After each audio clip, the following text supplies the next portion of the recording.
Hello, hello. My name is Maxim Jenichin, an associate professor at TalTech, Estonia, leading a research team for trustworthy and efficient computing hardware and coordinating the European twinning project TAICHIP. The project focuses on developing reliable and energy-efficient HI chips. And this podcast episode is a part of the TAICHIP project. Today, here with me are recent PhD graduates from TalTech who received the degrees just a few months ago. Dr. Mahdi Taheri. Welcome, Mahdi.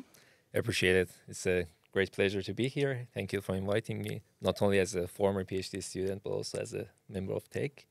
So good to be here. And joining him is Dr. Mohmammad Hasan Ahmadilivani. In our lab, he's also known as Mojtaba. Welcome, Mojtaba. Thank you, Maxim. Thanks for having me. Today we'll talk about the PhD journeys, research challenges and achievements, life in Estonia and more. And I had a pleasure to be a PhD supervisor for Mahdi and a collaborator and mentor for Mojtaba. Memories are fresh, so let's start.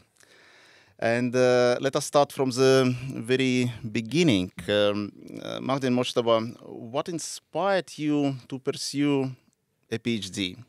And how did you end up doing it at TalTech in Estonia? Right. So if I may start, my journey started from way before. So the motivation behind doing PhD roots deep in my childhood, I would say. That's in the relatives and my close family, everybody during my childhood was doing the science, getting into PhD. And most of the parties were about like this graduation parties and motivations that was like rooting in my childhood motivations. And eventually I was promising myself that one day I would get there. And I finally got the degree. So. But about getting into this particular PhD program, I guess I was blessed and I was really lucky. Because I was in the right time doing the correct thing. So I was applying for a PhD while you opened this position, right? And it was magically the topic and the field of my interest, and it was quite a hot topic, so I was really motivated to get through it. And also I knew you before, your reputation quite precedes you, so it was very interesting for me to get into this position. About Estonia, though, it was a different story, so it turns out to be a surprising adventure for me eventually. And I really enjoyed it. So, Okay. yeah. Okay. What about you? For me, well, the background story might be a little bit different, but I would summarize my whole story under one word, which is opportunity, I would say. Mm-hmm.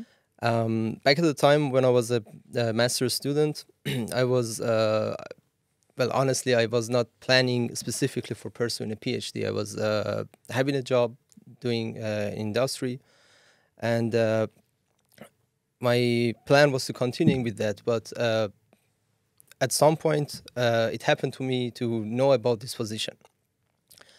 And the topic was very close to what I had in mind for my future plans. So it was very in line with my research interests. And then when I got to know this position, and so I started doing some research about Estonia, about TalTech, about the research group. And basically all the results were positive. So it essentially convinced me to go for it. And in the end, I applied. I was lucky to get it. And after almost 4.5 years of living here, I would say that was one of my best decisions in life. But coming back to that moment, so you decided to apply, right? And then, after all the interviews, you passed, right? You got an invitation, you traveled to Estonia, and then, you come to Estonia. What are your impressions? What are the memorable moments, something special? Yeah, so for me, I arrived in January. Okay. Right in the middle of winter. It was full of snow, very cold weather, but at the same time it was very exciting and new for me. So the environment was exciting by itself. And when I got to TalTech, also it was COVID time, so you couldn't see many people around. But the people that I was being in touch and visiting, all of them were very friendly, supportive, helpful. And also the fact that we have an international environment here, multicultural environment and area. So this basically helps you to get more adapted with the new situation that you are in. Of course, moving from another culture, another country to another one is challenging at the beginning. Maybe, I don't know, language barrier, for example, is the first things that you always face with. But after a while, you get used to it. Then you start to get to know people and you feel more comfortable. So, yeah, I think. On the first impressions. It was amazing. So Estonia fooled me in the beginning because I started in April, right? The weather was amazing. It was. I still believe that Estonia has the best summer in the whole Europe, right? It's not going too hot. It's not like the water is so pleasant and everything. But the main problem was that I was quite a night owl. So I used to stay awake during night. There was no night here, right? So it's like, it's all bright during the day. And I was like trying to figure out, my body was trying to figure it out, right? And it was quite, I would say, a good experience because it was the beginning of my PhD. And with all those stresses and whatsoever, I had 24 hours per day to work on my thesis. So I was feeling so happy about it. Okay. So you started, and actually there were, I think, about 4 years for each of you for the PhD studies. And during this time, we were working very nicely as a team, also with Professor Jan Reich and Professor Masoud Daneshtalab. And we all knew that the topics we are researching is very relevant, it's very important, we were enjoying it.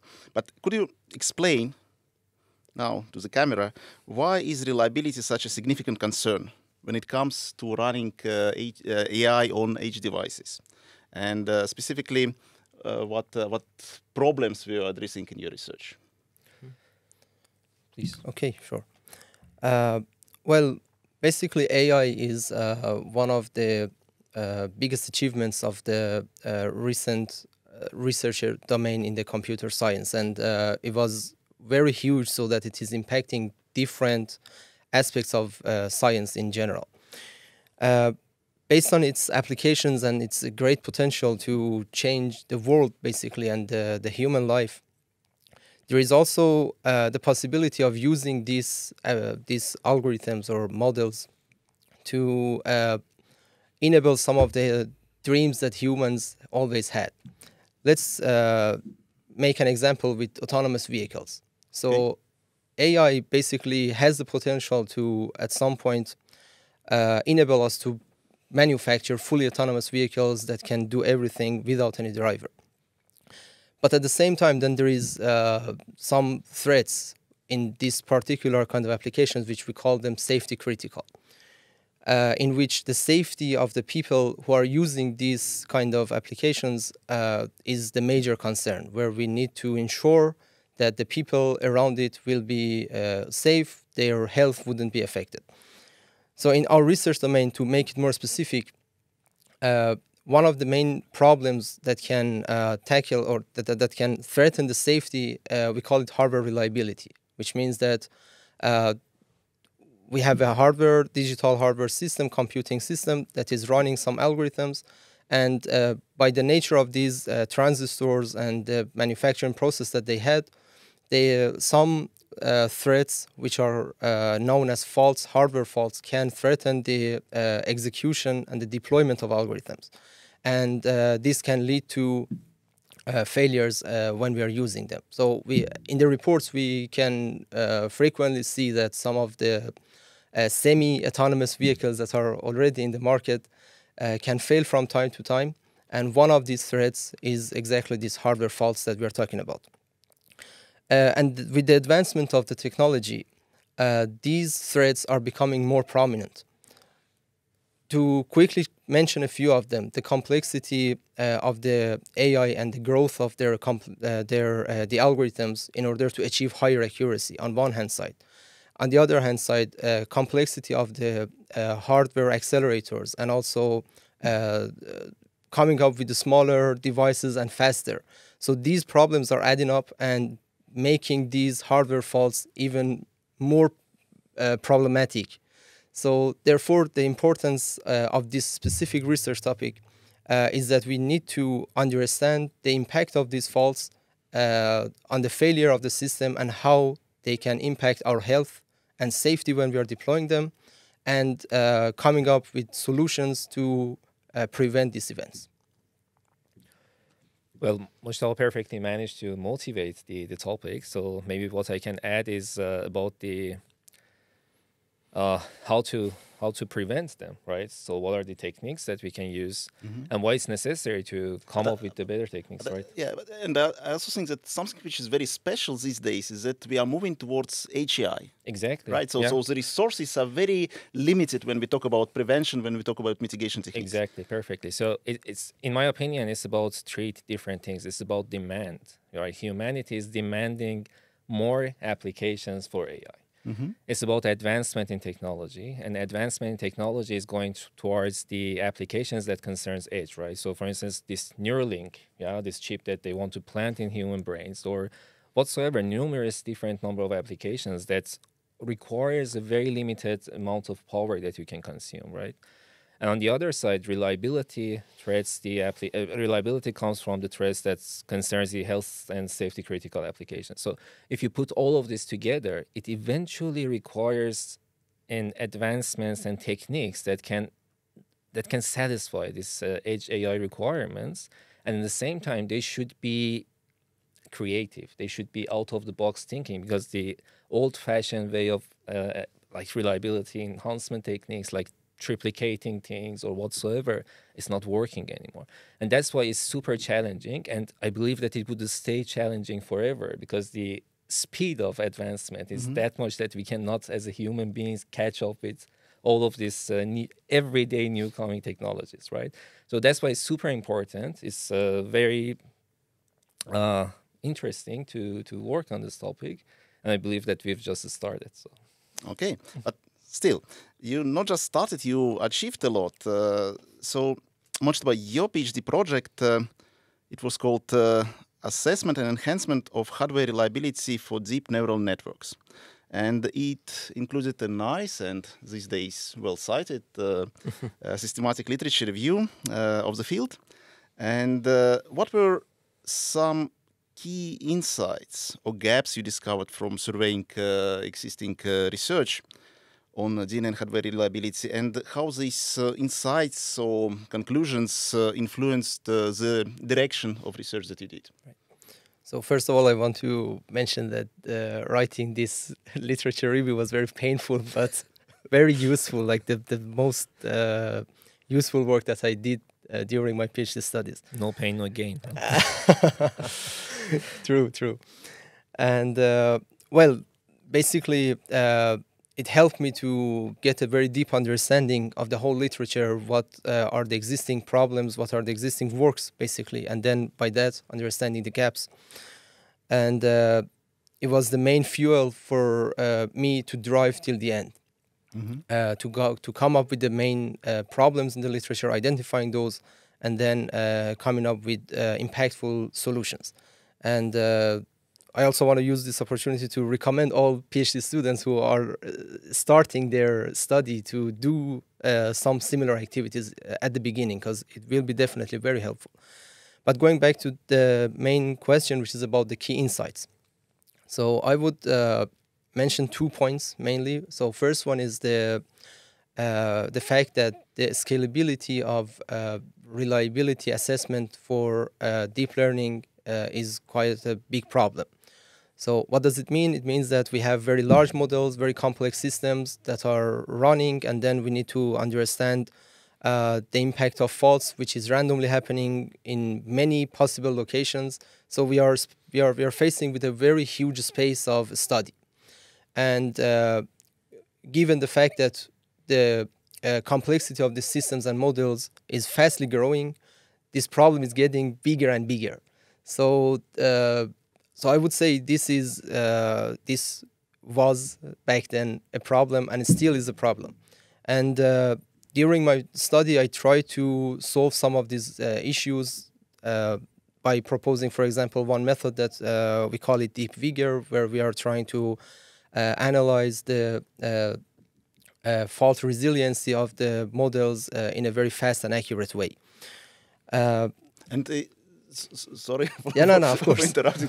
If I remember correctly, in the survey, what you were noticing that there are lots of variations for fault injection techniques, but there is a little bit kind of limited number or kind of underexplored situation for analytical approaches. Exactly. Right? Yes. So basically, the traditional method for doing the reliability assessment is fault injection, where you inject the faults randomly and you simulate or emulate your system to see the outputs and study the impact. But again, given this big and complex space for exploration, this is non-scalable. And this requires, for example, when we run some fault injection experiments, it takes literally 2-3 weeks for the like recent models that are out there, recent AI and neural deep learning models that are out there. So it's a very time-consuming task to do. And that was the main motivation, to come up with this deep vigor which can do the same task in less than an hour. So you can see like how it can tackle this problem in a way that it unleashes further study in this domain, right? And the second point about the insights is that it's always difficult in this research domain to find open source tools. There are many publications, but very few open source tools to adapt them and then build your research upon them. So, and so what PhD students have to do very often, they need to rebuild the same tools by themselves over and over again. So it's such a waste of students' time in the community. Yeah, exactly. And that was another motivation for me, that whatever solution that I was coming up with, I was publishing the source code to the community to enable them to continue that path. Okay, yeah, and I think it's really a great contribution to the research community in our domain. So, Mahdi, coming to you. Your PhD project was titled "Methods for Reliability Assessment and Enhancement of DNN Hardware Accelerators," right? And typically, there is a trade-off between performance and reliability. And adding some redundancy causes increased power consumption and reduced resource efficiency. And based on your experience, how can designers balance these trade-offs for HI accelerators? And do you have any thoughts on achieving reliability without sacrificing much the performance? That's a very good question. So, first of all, I want to say that I believe science is art. And why I'm saying that? To be a good artist or to be a good scientist, you should be creative and thinking out of the box, right? And the reason is that when you look at the systems, we don't have any perfect system. AI is not perfect. It has its inaccuracies, it has its huge amount of data, redundancy and whatsoever. So I believe that if you want to come up with the new way of enhancing reliability, you should first understand the drawbacks of the system. And sometimes it aligns with improving the efficiency of your system and in the same time reaching out to an enhanced reliable system in the same time. So these achievements are not contradictory, and sometimes you can bring them together. And right, I zoned out for a second. So, and that's the reason that all throughout my PhD, I was trying to come up with the techniques that, if not zero, but rather close to zero overhead techniques that doesn't cause the system too much overhead, resource inefficiencies, power consumption whatsoever. And it ended up with quite different techniques, I would say. that we use these gaps and drawbacks in the deployment of AI on the hardware to introduce some techniques that we can use approximate computing, for instance. Okay. And we can use memory optimization, quantization techniques, and whatsoever towards both directions, making AI more efficient and making it more reliable. And eventually we managed to publish Atom, for instance, like my most favorite one. We managed to come up with some negative and zero memory overhead techniques that Atom stands for adaptive approximate multiplier. So basically Atom, what it does is that we noticed that when you have an AI is not separatable from the underlying hardware that is being deploying, executing the network, right? And when it goes to the hardware, you always have to decide on the precision of the hardware and try to understand, because the hardware is going to be fixed for deployment, right? But when you look at AI, you see that, for instance, if you just consider the bit representation, you would see that you have a 16-bit, 32-bit, whatsoever, a long and large bit representation that is required to gain a certain level of accuracy. But in reality, most of the cases, you are not using the capacity of your hardware to do the execution for your operations.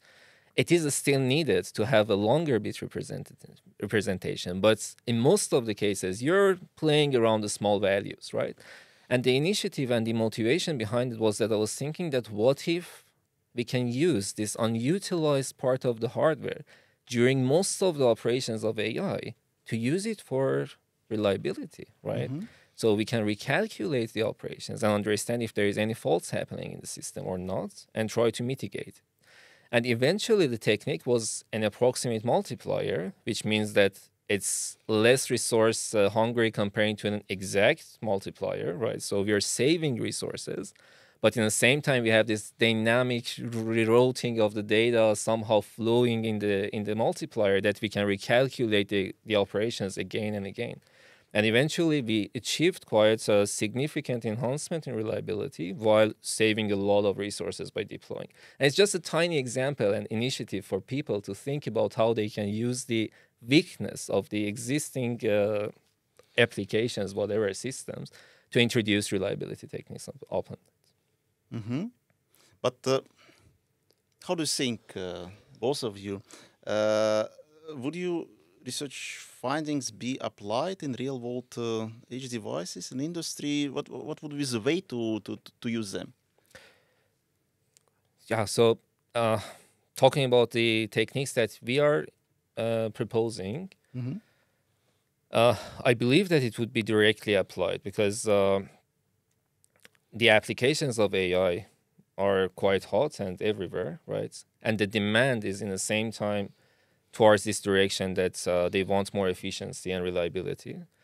And the techniques that we are introducing, we are validating them on the, let's say, the state-of-the-art and required benchmarks, right? So it's exactly the applications that are being used nowadays.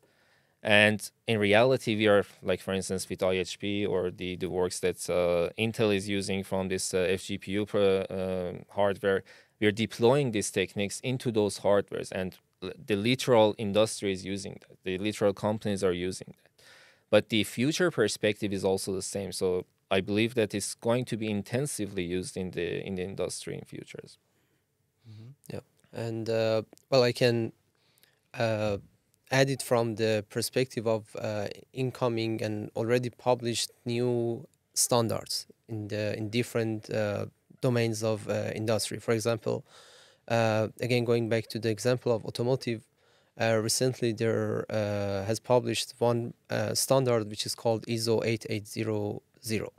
And this is basically about certifying the safety of AI on the road. So meaning that when we apply AI to the autonomous vehicles, we have how to certify and ensure their safety. So I believe our research outcomes are very useful in that direction, where we can help first certifying by enabling these kind of fast assessments, either in the software level or hardware level, So we can apply our research in that direction to first certify the safety of AI, and then also ensure the safety. So this is, I think, like one of the most prominent application of our research outcomes in this direction. Mm-hmm. So both of you achieved a lot. These were very successful PhD Nice to projects. You also published quite a lot. But we know that in each domain, research never comes without a challenge, right? Sure. So from your perspective, what makes ensuring HI hardware accelerators particularly challenging? So what are the specific challenges there? And setbacks, and especially the ones that you encountered, you faced personally during your PhD studies. Go ahead. Right. So I would get to the reliability later, but throughout my PhD, I believe that, and it's the case for, I guess, every PhD student, we have constant challenges from the day zero, but these challenges evolves as you evolve throughout your PhD journey. Mm-hmm. And what I mean is that my day zero challenge was that I was unfamiliar with the topic, right? So I had to get to know what's going on, and I had to convince myself that I would be able to go through this journey. And thanks to you, I don't know if you remember or not, but I was constantly trying to get this approval. That's, I can do that. But then there was a moment that I was quite dominant on the literature, so I knew what's happening. I identified the gaps somehow for myself, but I wasn't courageous enough to dare myself to come up with new ideas. And it came to the moments that one day you came and you were like, hey guys, next week I need 3 ideas. And only later I noticed that that was the only missing piece of my puzzle that needed to trigger my courage and like my inspiration to come up with new ideas. And later the challenge was not like we don't have any ideas. The challenge was like, now I don't have enough time. Now I have to sacrifice. Now I have to prioritize. Now I have to implement. Now I have to enhance the way that I'm doing it to get to results and whatsoever. And it never stopped until the very last day of the PhD defense. So my moment was when Pavel shook my hand and said that you've been granted with PhD. And yet it was the beginning of the future challenges. So it's a constant challenge, it's life, right? But for reliability on the other side, I believe that for me, at least with my perspective, it's always about to understand how you can identify the weakness of the system and use it to improve the reliability. And it's a constant challenge because it requires you to be really carefully examining the networks, inspecting the whatever applications and whatsoever, and eventually coming with something poetic and scientifically correct, right? So that's the beauty of science that is attracting me, basically. Cool. What do we have? Yeah, I also remember that day that Mahdi is talking about. So, and it was actually a turning point in our research direction.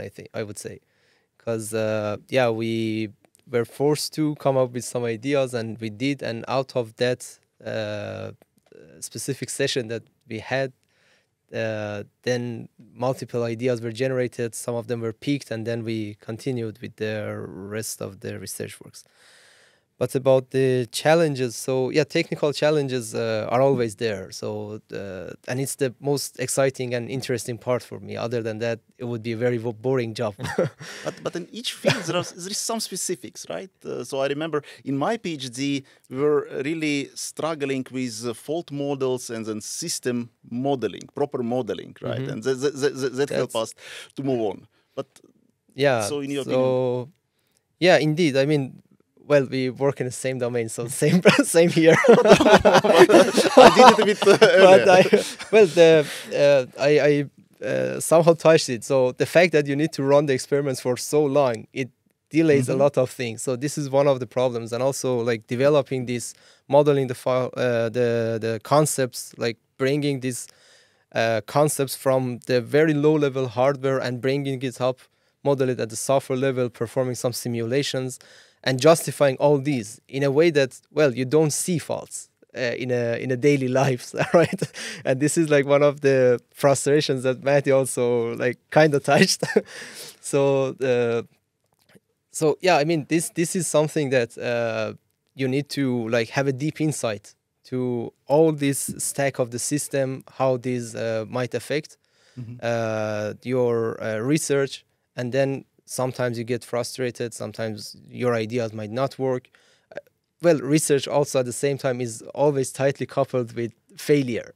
So you have to fail first to succeed in the end. And a good relationship with the supervisor, with the research team was some luxury that we had.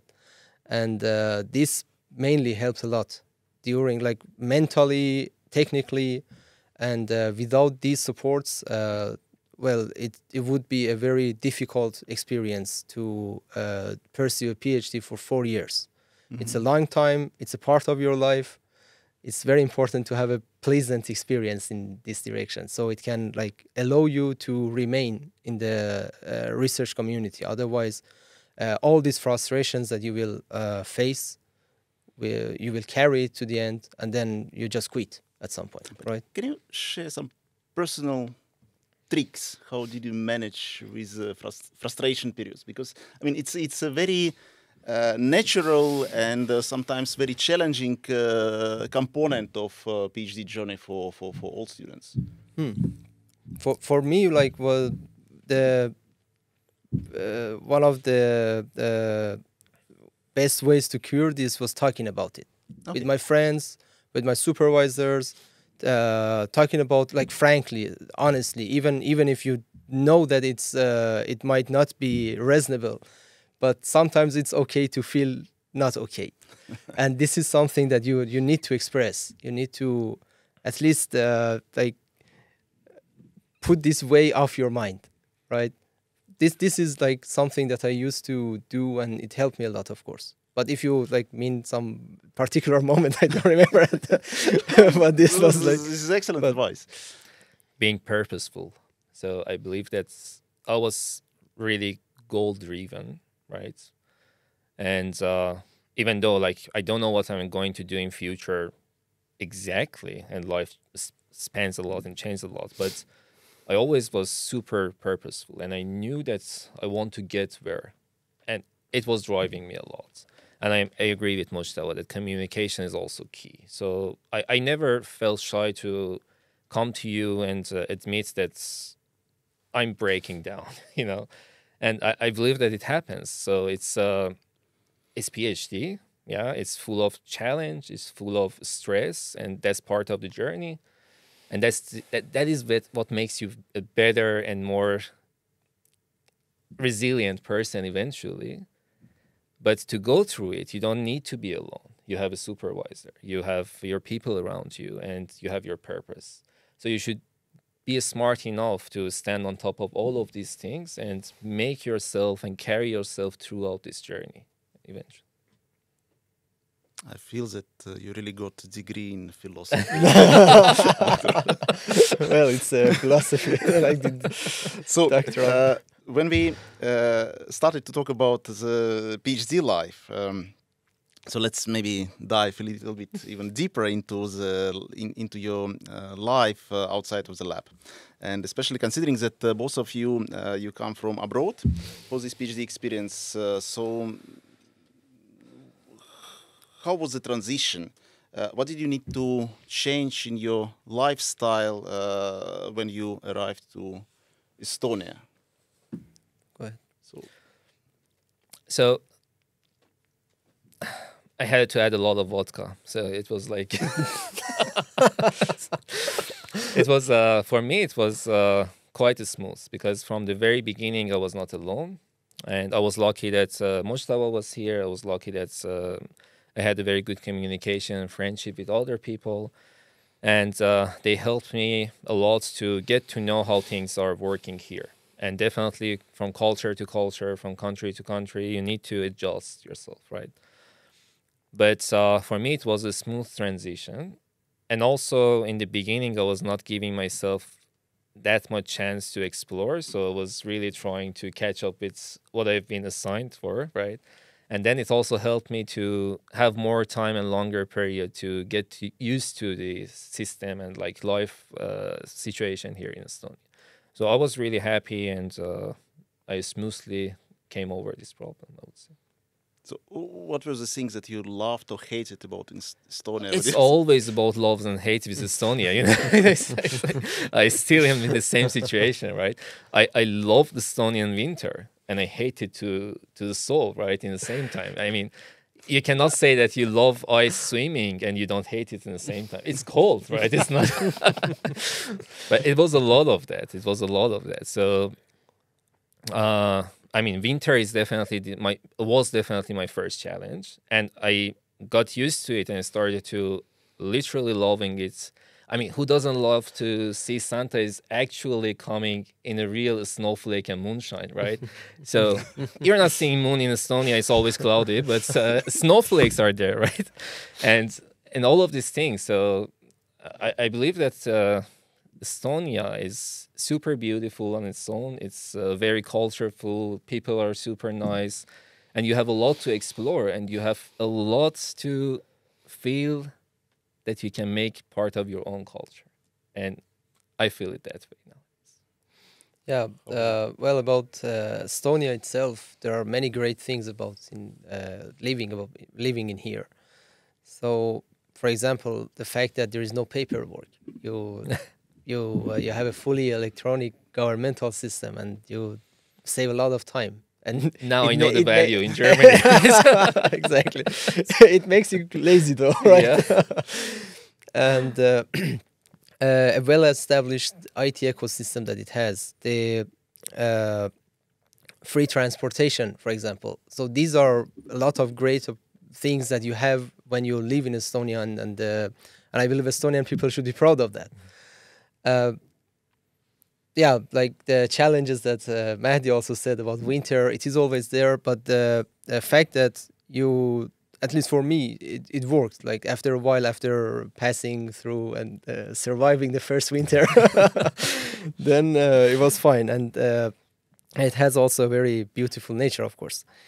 But like I want to like connect it also with our technical discussion. Okay. What is I think we feel that is missing in Estonia is that although the IT ecosystem, from the software side, is very strong, we have big companies. Bolt, one example, that is now like everyone knows it worldwide. But from the hardware perspective, like digital chips and hardware chips, still we are missing a big potential here. Yeah, and although the potential is there, we are missing the infrastructure, I would say. Capacity. Yeah. And well, there are some good moves that are being happening at the moment. We have this chip center recently opened, which is a very big, promising event that happened, and it shows that, yeah, from the like politicians in Estonia, they are thinking about it. They see it as a very big and important potential for the future of the company, and it's a game-changing plan, because in few years, when a country doesn't have this technology, then you might lag behind. You never know, but this is like the trend of the technology where we are going. It is very promising, but at the same time, Estonia needs to support the related research projects, the related industry, to make it as good as the software ecosystem that we have here. So now, if you touch this, you did your PhD, right? Will you stay in Estonia or will you move? Yeah, I'm staying in Estonia, of course. Okay. So knowing the fact that these good things are happening now, it is shedding light on the future that we will have more opportunities, of course. And plus, I love Estonia. I love living in this country. So both are somehow convincing me to continue living here. Okay. So, let me see. you are finished, you are happy, right? But there are other students who are considering about doing the PhD or not doing this, right? They are deciding. So what kind of advices, what words of wisdom would you share with them? So first of all, something that may be practical, what would you wish you knew at the beginning of your journey? Looking back, what would you do differently given the experience that you obtained by now? Well, when you pass a journey, then you are of course wiser. And looking back, for me, I always say to myself that I could have optimized the way that I implemented the methods. I could have start developing the methods in a way that it would have been scalable from the beginning. Not like this, that first I was developing something for a smaller problem, and then when I wanted to scale it up, then I had to re-implement it, and it happened many times for me. So yeah, if I go back, definitely I would first study deeper the technical steps to implement something, and also with a bigger insight from the future possibilities to scale it up, and then started the implementation. So it would have saved a lot of time. Because there is always a rush in publishing, right? When you're a fresh PhD student, you really want to get to your first papers as soon as possible, and maybe you are not thinking about scalability, you are not thinking about very kind of sustainable implementation from the beginning. But then you realize that, yes, it's really worth to invest some time in there. Fully agree. Well, in my case, I believe that I had a smart supervisor. So I took every step correctly. And if I go back, I wouldn't take different steps, maybe different way of implementing things or different way of thinking through things. But I would say that my most advice to the future coming PhD students, or the ones who are hesitating, is that don't be worried, you can make it. And don't think that you're incompetence. Nobody is not incompetence. It's just about dedication. It's just about, you don't need to be genius. You just need to be dedicated. And it worked out for me. So it would work out for everyone else, I believe, if they have a purpose, if they have a good supervisor indeed, and if they have enough hours to put for their PhD studies. But then in our field, in the field of reliability of HI accelerators, probably, I mean, you didn't cover everything, right? You now you have this experience and advantage that you can really kind of estimate, assess what are the remaining challenges, what are the key topics that students who would start today should look at. So I think that, if I may start. Please. In some fields, you might reach to a certain level of saturation. In our field, it is not the case.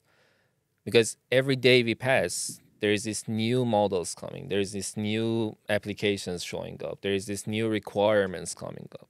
And no matter how much we've developed or how much scientists before us or after us are going to develop new techniques, new things about reliability, efficiency, or whatsoever, there is always a huge future for this topic. And I believe that everyone who comes after us, they can definitely take whatever we're doing and then push it to way farther than we've been able to do. Very philosophical.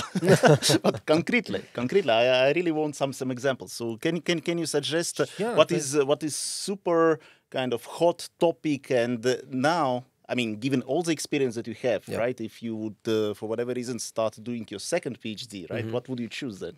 LLMs, transformers, new technologies, new devices, new hardwares, and it's unexplored. What about the reliability, the efficiency, or all of them? So edge devices, you require to have these new, for instance, transformers on super tiny devices, right? And in the same time, how you deploy, how you fit them, it's a 10 PhD on itself, if not 100. And on the other side, how you make them more reliable. They all come with their own challenges, which is completely unexplored. The fundamental is the same, but the techniques should be quite oriented and tailored for these new technologies. Yeah.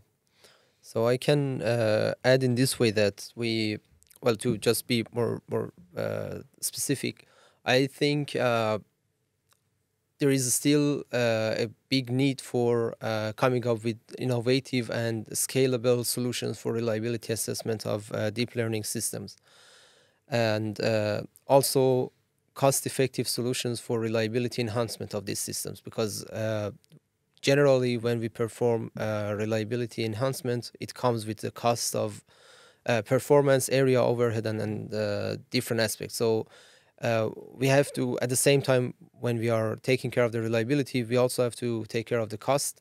And specifically for AI accelerators, it is even a bigger problem because we already have a very complex and big system.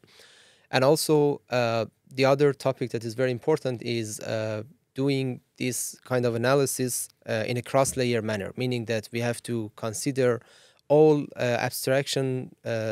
all layers of the abstraction of the system at the same time.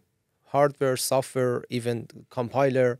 So this cross-layer based approach is also something that I think is very important to focus at this point. Mm-hmm. So I fully agree with you. So what I observe these days is that AI community is super fast in developing new models, Exactly. advancing the AI topic, and they really dream big, right? But sometimes hardware cannot catch up and running behind, and sometimes we need to deploy these AI systems not on fully validated, verified hardware, or sometimes we don't even know how reliable it would be, right? Even before we can start enhancing the fault tolerance. Exactly. So it's a very promising domain and very hot topic. So, getting closer to the end of our conversation, I would like to end up on a lighter note. And I would like to check something that in your PhD journey made you smile.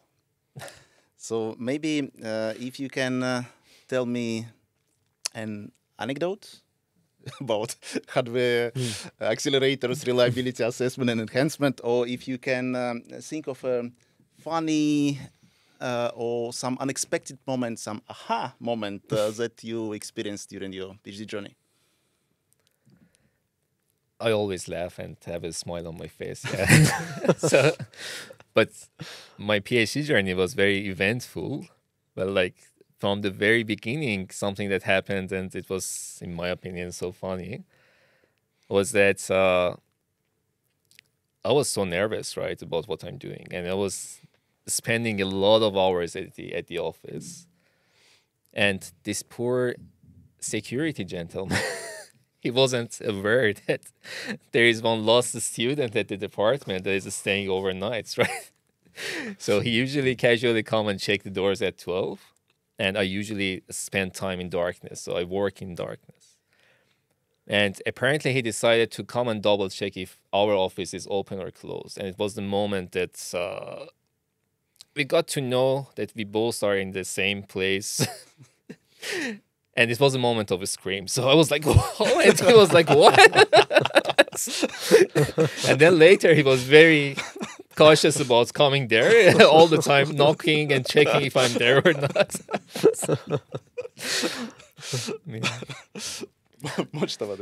So it actually reminded me, because like based on our previous discussions too, we talked about the frustrations that we might have experienced during our PhD studies. So I remember one of the first conference that I went and attended, and it was, by the way, the first paper that I got published. There was a professor, and during that period of time I was frustrated mainly because of many failures of rejections of the works and papers, and having a very challenging time. Then I had a very friendly discussion with a professor out of our lab, but we have some collaboration with him. and this discussion helped me a lot. So I was like telling him the stories of my life, my challenges. Still, it was like the not very long after joining the team. I mean, it was more than a year, but still, you are in sometimes, and after like repeating failures, you have some, you might be down. So I was talking to him about different problems that I personally have, and also I'm facing in the research.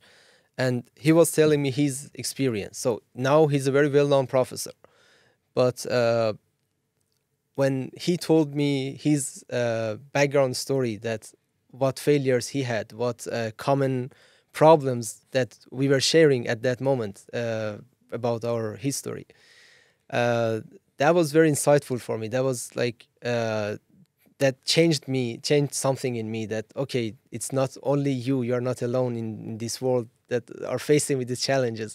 It happens to anyone, even though you see some person that is now very well known, very successful, that person also had some failure, but you never know this, right? They people don't tend to talk about their failures. And so yes, I would say that was one of the prominent moments in this journey for me, that you realize that you're not alone. Cool. So really, I also went through these steps, right, some years ago, and something that I concluded for myself is that we are very lucky in our test community. So it's really a very good, very friendly, right, and very strong friendships are growing. Exactly. I think that it's really a particularity of our domain. And the fact that we can have such relationship with other members of this community, that like a junior PhD student can have a very friendly discussion with a senior professor. So like this is kind of these opportunities that I mentioned in the beginning of my speech, that we like this journey can bring many opportunities like this for you, that you can share feelings with people, not only to this, not only about sharing feeling, but also it supports your future career. Okay. Thank you both. It was a very joyful conversation. We learned here. a lot, not only about technical topics, but also about the insights of a PhD journey. Thanks a lot. Thanks for having me. Many thanks. Okay, so stay curious, stay resilient, and until the next time.